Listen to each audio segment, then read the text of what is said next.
How has the church addressed secularism, materialism, and individualism? Has the church addressed really the concerns of the human person?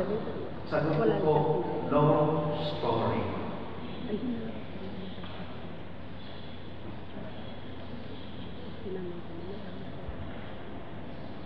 In the 19th century,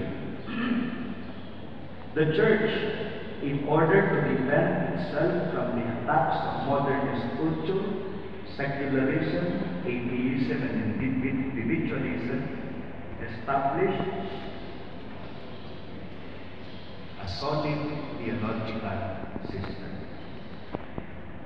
Noong ika-19 na siglo ang simbahan upang ipagtanggol ang sarili mula sa pag-atake ng modernismong kultura, sekularismo, ateismo, at individualismo ay naglunsad ng isang matatag na sistema theological.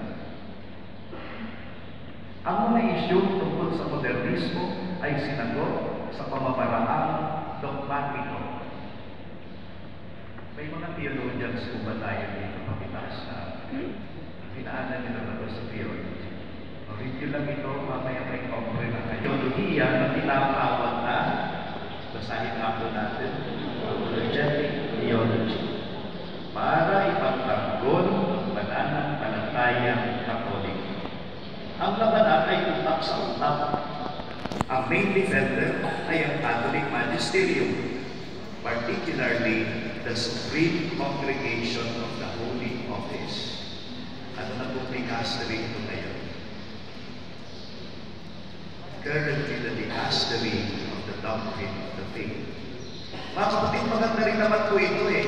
This has advantages and disadvantages. Ano yung advantage? Dahil dito, apologetic theology, we were able to clarify and solidify our Catholic doctrines and dogmas. Maganda rin naman eh. Ano po yung disadvantage?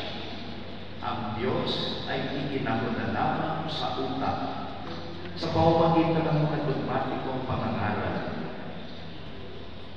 Pero mga kapatid, ang pananampalataya ay hindi lamang utak lamang. And the question of the human person about meaning in life still remain unanswered. That is why, in the 1920s, a certain group of theologians were concerned in order to address the questions of modern man about meaning in life. Ano yung concern nila? Sabi nila, they recommended that our theology should come from the roots of Christian faith.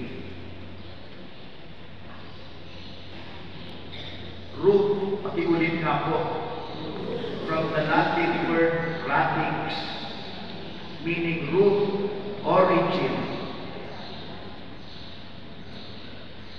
Some theologians call this renewal in Catholic theology as, basahin nga natin, French kasi siya, kaya ang pronunciation niya ay resourceful. Di ba? May bago kayong vocabulary ngayon. Resource di ba? Resourceful, meaning it is a French term for return to the sources. Transformation or ecclesia-centered reformata or conversion should come from the sources of Christian faith at hindi lamang sa utak. At ano po ang sources ng ating pananampalataya? Very basic po ito. Basahin natin. 1. Sacred Scriptures. 2. Sacred Tradition. 3. Church Fathers. Bumalik daw, sariwain daw natin ang Biblia ulit, ang banal na tradisyon, o buhay pananampalataya. Who were the proponents of this resource theology? Baka magandang balikan ninyo sila. Hindi ko na babasahin po isa-isa ho. Sounds familiar ba sa mga nag-aaral?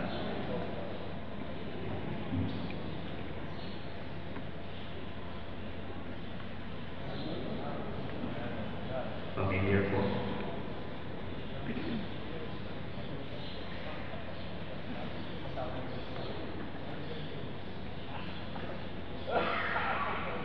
Familiar?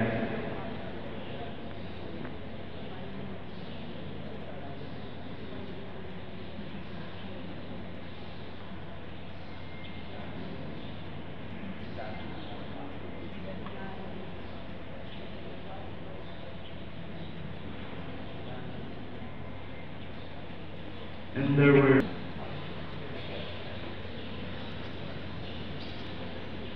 Vatican II Council, returning to the sources as experts and advisors. Para sa kanila, ang teolohiya o ang pagkilala sa Diyos ay hindi lamang sa utak ng katuon. The answers to the quest for meaning of the human person can be answered by going back to the sources of Christian faith. Lalo-lalo na ang banal na kasulatan kung saan ang Diyos ay nagpapakilala ng kanyang sarili. Dapat bumalik ang simbahan sa banal na tradisyon o buhay pananampalataya na ipinapasa sa mga pagninilay ng Fathers of the Church para maramdaman, makapagnilay at makatugon sa mga pangangailangan ng tao at ng mundo sa kasalukuyang panahon. Tools or theological method that we use in order to dialogue with the human person and the world. Kaya nga may tanong, is it traditional or progressive? Basahin po natin itong susunod. Galing sa kanyang exhortation, Evangelii Gaudium, number 11, entitled, Christ is the eternal gospel. He is the same yesterday and today and forever. Yet His riches and beauty are inexhaustible. He is forever young and a constant source of newness to renew our lives and our communities. Whenever we make efforts to return to the source and to recover the original freshness of the gospel, new avenues arise, new paths of creativity open, with different forms of expression, with new meaning for today's world. The answer to the desertification or meaninglessness of human condition is the source of life, who is Jesus in the sacred scriptures. The key to the phrase Ecclesia Semper Reformanda is to return to the source for newness, which is the sacred scriptures. So magandang tanong, Pope Francis traditional or liberal? Hindi. He is, in the positive sense of the word, from the Latin word radix, meaning root, return to the source, resourceful, which is also the point of departure ng Vatican II.